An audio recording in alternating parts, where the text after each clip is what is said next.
জানো তো, মাঝে মাঝে সকালবেলা ঘুম থেকে উঠে সমস্ত কাজকর্ম সেরে তারপরে রান্নাঘরে যখন ঢুকবো রান্না করতে, তখন মনে হয় আজকে কি রান্না করব।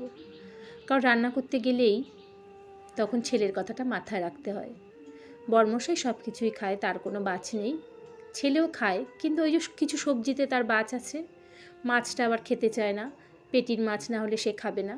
তাই ওর কথা মাথায় রেখে আমার রান্না করতে হয়, সবজিটাও তো প্রয়োজন।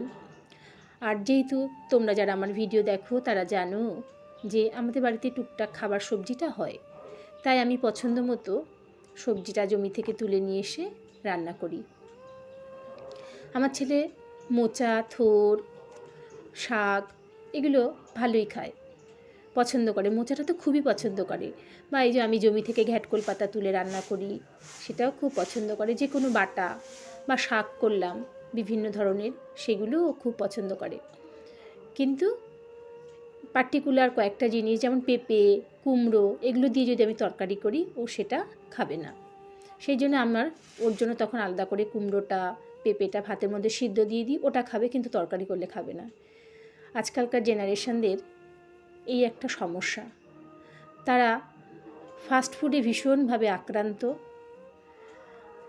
ওরা বুঝতে পারে না যে এগুলো আনহেলদি, সস দেয়া খাবার, বিভিন্ন খাবার, প্রিজার্ভ করা খাবার, সেগুলো ওদের খুব পছন্দের।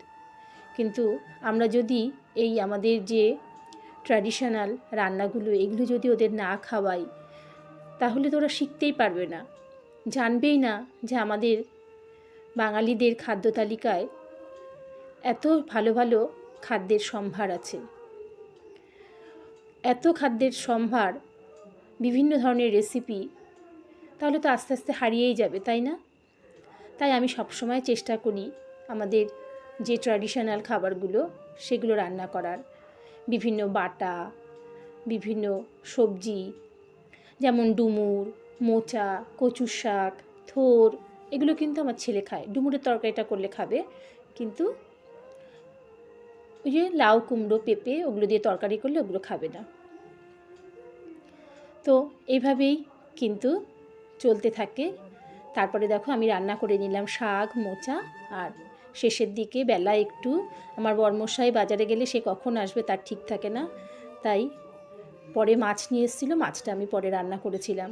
এই হচ্ছে আমার আজকের রুটিন।